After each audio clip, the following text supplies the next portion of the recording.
Salut mes chers abonnés, pour ces nouveaux numéros, on va découvrir ensemble avec vous l'histoire d'un grand guerrier africain. S'abonnez-vous. Invitez vos amis et proches à s'abonner et à aimer toutes nos plateformes. TikTok, Facebook, YouTube et Instagram.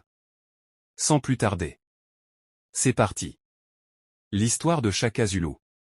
Dans cette astuce on va parler sur l'histoire du Shaka Zulu, un grand guerrier africain. Shaka Zulu, l'un des plus célèbres conquérants de l'histoire africaine. Shaka Zulu, fondateur au XIXe siècle du royaume Zoulou en Afrique australe, est l'un des plus fameux conquérants de l'histoire africaine. Les origines de Shaka Zulu. Shaka Zulu naît dans les années vers 1780 dans l'est de l'actuelle Afrique du Sud.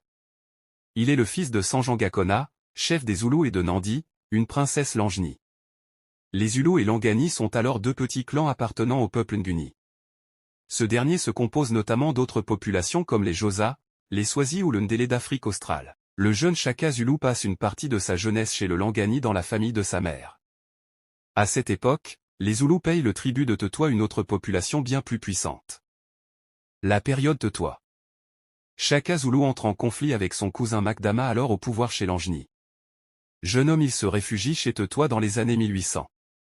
Il passe vraisemblablement une dizaine d'années sous l'égide de Dingiswayo, un guerrier qui règne sur le Tetua. Il y développe de grandes qualités guerrières et politiques, devenant l'un des bras droits de Dingiswayo. La prise du pouvoir chez les Zoulous. Bientôt, Sanjanga Kona décède. C'est son fils Sigijana, un demi-frère de Shaka qui prend le pouvoir. Peu après vers 1810, Shaka à la tête d'une armée Tetua et avec l'appui d'une partie des dignitaires locaux, prend le pouvoir du clan Zoulou. Sigijana est tué à l'occasion, Shaka continue à être subordonné à Dingiswayo. Face à la menace Ndwando. Vers 1812, la grande puissance de la sous-région, les Ndwando attaquent le Tetua, les Zoulous et les autres populations à leur nord. Quelques années plus tard, Dingiswayo est tué dans un conflit avec les Ndwando. Le royaume Tetua se désintégrait alors, Shaka en profite. Il fait assassiner l'héritier de Dingiswayo et s'approprie au mieux les restes de son territoire vacant. Les débuts du royaume Zoulou. Vers 1819, les armées de Shaka défont celles de Zwaid, le souverain des Ndwando au sud. Il s'allie avec d'autres populations comme les Kaab, dont il combine le territoire au sein. C'est là qu'il bâtit sa capitale, Kabulawayo. Entre alliances et conquêtes, il établit son royaume dont le cœur d'environ 100 km s'étendra de Nilazach au nord à Kabulawayo, sa capitale se situe au sud vers 1824. Les dernières années du règne de Shaka c'était très difficile. Les ressources sont en effet rares. Elles le poussent à effectuer de raids de longue distance et des campagnes militaires. L'une d'entre elles était dirigée contre le Ndwando Kilven. Il parvient à en écarter définitivement la menace. En 1825, Shaka vint à neutraliser un autre groupe, celui des Chunu. La fin du règne. En 1827, Nandi, la mère de Shaka, meurt. Nombre de récits ont présenté sa mort comme ayant donné lieu à un gigantesque massacre de la part de Shaka. Ils sont probablement exagérés leurs intentions. Cette année aussi Shaka déplace sa résidence à Kwadukusa. Ce déplacement plus au sud est peut-être dû aux aspirations de Shaka à commencer avec les Européens dans ses raids et compagnies.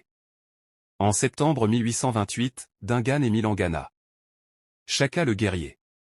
Shaka est souvent présenté comme un génie militaire. La constitution rapide de son royaume a beaucoup impressionné.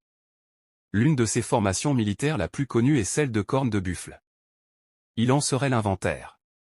Cette formation divise l'armée en 3 sections. Les 2 cornes se composent de jeunes soldats relativement inexpérimentés qui vont prendre en tenaille l'ennemi. Face à celui-ci se trouve le crâne, composé de meilleurs éléments de l'armée et qui dans l'idéal sert à porter le coup de grâce. La poitrine est composée de guerriers les plus anciens qui ne servent qu'en dernier recours. Shaka Zulu entre hommes et mythes. L'image qui nous est aujourd'hui laissée de Shaka Zulu est complexe et contradictoire. Des écrivains africains post-coloniaux en ont fait un génie militaire modèle. Les racines d'une diabolisation. Son successeur Dingana a vraisemblablement contribué à déformer son image en le présentant comme une personne immorale et illégitime à régner.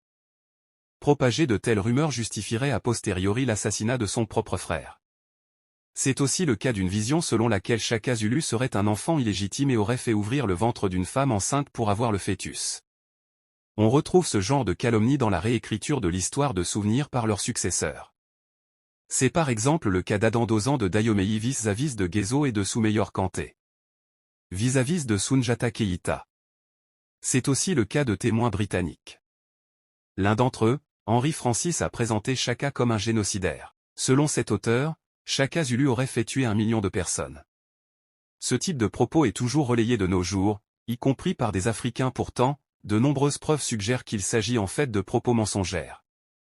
Dans une lettre destinée à Henri Francis, un autre Britannique, Nathaniel Isaac, lui fait une demande spécifique. Écoute, tu es sur le point de publier, en présentant Chaka comme un être aussi sanguinaire que possible. Cela donnera du piquant au livre et aidera à le rendre intéressant. Isaacs et Henri Francis souhaitaient certes transmettre un récit constituant d'une Afrique sauvage. Toutefois, ils souhaiteraient surtout obtenir un terrain de la part du gouvernement colonial britannique en Afrique du Sud. D'autres sources du mythe de Chaka. Paradoxalement, d'autres facteurs contradictoires ont pu influencer l'histoire de Chaka telle que nous la connaissons. Les héros mythifiés ont tendance à présenter un récit de vie similaire. Avec une illégitime, un exil forcé et un retour au pays fait de reconquête et de règne. C'est le cas de Soundiata Keïta en guise d'illustration. On connaît aussi Chaka Zulu pour ses qualités de guerrier et de conquérant. Elles lui ont valu le surnom de Napoléon, africain, aussi impressionnantes que soient les conquêtes de Chaka, son territoire était très loin d'atteindre celui de l'empereur de Français en superficie. Les commentateurs européens étaient particulièrement enclins à affubler les conquérants africains du surnom de Napoléon africain. Chaka Zulu n'était pas un Napoléon mais plutôt un souverain à entière. Il n'était pas un génocidaire, même si ses conquêtes ont vraisemblablement causé directement et indirectement des guerres très meurtrières et d'importants déplacements de population en Afrique australe. Sa transformation d'un obscur clan en ceux qui sont parmi les plus fameuses ethnies et royaumes africains est à mettre à son crédit. Elle contribue à garantir sa place au panthéon de l'histoire africaine, au-delà de tous les mythes qui altèrent ou troublent son existence. Si vous avez aimé la vidéo, s'abonnez-vous pour rien rater et n'oubliez pas de partager la vidéo pour nous soutenir. C'était l'histoire de Chaka Zulu. Dans Vivre en harmonie. Coaching.